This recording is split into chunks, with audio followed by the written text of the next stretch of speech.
नमस्कार दोस्तों, मैं कृष्णकांत त्रिपाठी अपने चैनल में आपका स्वागत करता हूं। कक्षा 11 की श्रृंखला में हम लोग प्रश्नावली 1.3 पढ़ रहे थे। पिछले वीडियो में उसके 5 सवाल हो गए थे। अब छठा सवाल हम लोग देखते हैं। निम्नलिखित को अंतराल के रूप में लिखिए। अंतराल वाला वीडियो आपने अगर नहीं देखा है तो पहले वो वीडियो देख लीजिए, उससे आपको पूरा समझ में आ जाएगा। 2 तरह के अंतराल बताए गए थे, एक खुला अंतराल और एक बंद अंतराल। अब अर्ध खुला भी हो सकता है, अर्ध बंद भी हो सकता है। तो खुला अंतराल क्या होता था? जब ए और बी दोनों उन मानों में शामिल ना हो। जब जो मान शामिल नहीं होता उधर खुला अंतराल होता है, और जो मान शामिल होता है उधर बंद अंतराल होता है। तो इसमें लिखा है x such that x belong to r -4 जो है वो x से छोटा है और x 6 से छोटा या बराबर है। तो देख रहे हैं -4 से बड़ी संख्याएं ली जाएंगी, यानी कि -4 शामिल नहीं है। तो इधर कैसा रहेगा? खुला अंतराल -4 की तरफ, और 6 इसमें शामिल है तो 6 की तरफ कैसा रहेगा? बंद अंतराल। बस ऐसे लिख गया। इधर -12 कैसा रहेगा? खुला अंतराल, और -10 भी कैसे रहेगा? खुला अंतराल। दोनों ही शामिल नहीं है। यहाँ पे x such that x belong to r 0 is less than x is less than 7। तो 0 की तरफ कैसा है?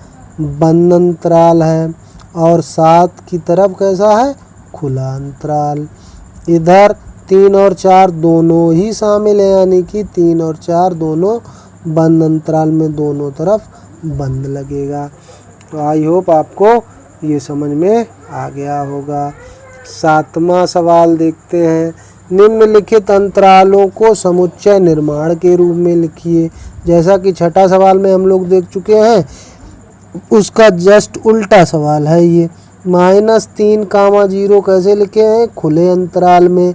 तो इनको कैसे लिखेंगे?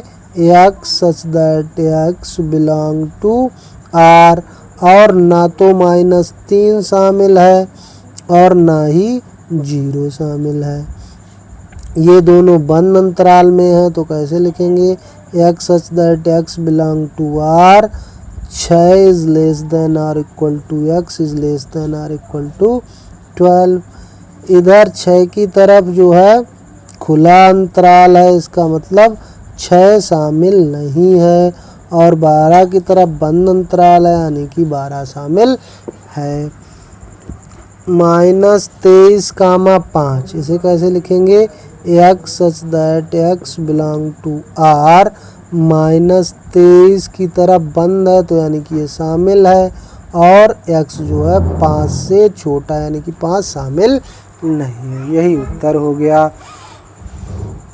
आई होप आपको समझ में आ गया होगा।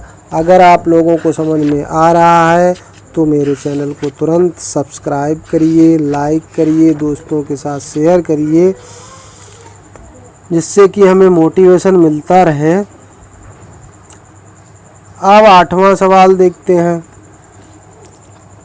निम्नलिखित में प्रत्येक के लिए आप कौन सा सार्वत्रिक समुच्चय प्रस्तावित करेंगे? निम्नलिखित में से प्रत्येक, पहला है समकोण त्रिभुजों का समुच्चय। अब समकोण त्रिभुज त्रिभुजों का एक प्रकार होता है, तो इसमें हम क्या लिख सकते हैं? इसका सार्वत्रिक समुच्चय U से प्रदर्शित किया जाता है।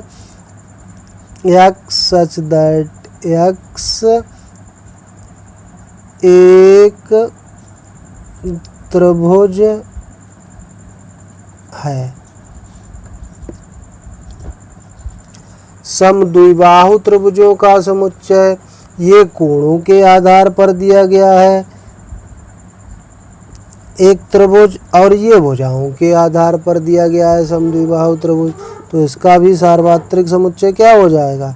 x सच दैट x एक त्रिभुज है। ये भी हो जाएगा। इसमें क्या होगा? सिर्फ भुजाओं के प्रकार के आधार पर, और ये कोणों के आधार पर। कोणों के आधार पर भी त्रिभुज 3 प्रकार के होते हैं, समकोण और विषमकोण त्रिभुज और समबाहु त्रिभुज में कोण 60 अंश का हो जाता है। भुजाओं के आधार पर भी हो जाता है, न्यून कोण, समकोण और अधिक कोण त्रिभुज हो जाएंगे। भुजाओं के आधार पर विषमबाहु, समद्विबाहु और समबाहु त्रिभुज ये हो जाएंगे। नवा सवाल हमारा आखिरी इस एक्सरसाइज का है। एक समुच्चय ए है जिसके अवयव है 1, 3, 5, बी समुच्चय जिसके अवयव 2, 4, 6, सी के 2, 4, 6, 8। इन तीनों समुच्चयों के लिए निम्न में से कौन से सार्वत्रिक समुच्चय लिए जा सकते हैं। मतलब हमको ये ऑप्शन दिया है, ये 4 ऑप्शन दिए हैं, इसमें कौन से इसमें लिए जा सकते हैं। इन 4 ऑप्शनों में से कौन सा हमारा उत्तर हो सकता है। तो देखते हैं 0, 1, 2, 3, 4, 5, 6, लेकिन ये 8 इसमें शामिल नहीं है। 5 तो रिक्त होता है, इसमें एक भी अवयव नहीं है। 0 से लेकर इसमें सारी 10 संख्याएं हैं, यानी कि तीनों समुच्चय इस दिए हुए समुच्चय के उप समुच्चय हैं, इसलिए ये हो सकता है। लास्ट वाला देख लेते हैं, 1, 2, 3, 4, 5, 6, 7, 8 है, लेकिन सी का जो 0 अवयव है वो इसमें नहीं है, इसलिए ये नहीं हो सकता। ये भी नहीं हो सकता, ये भी नहीं हो सकता, ये भी, यानी कि हमारा आंसर कितना हो गया, तीसरा।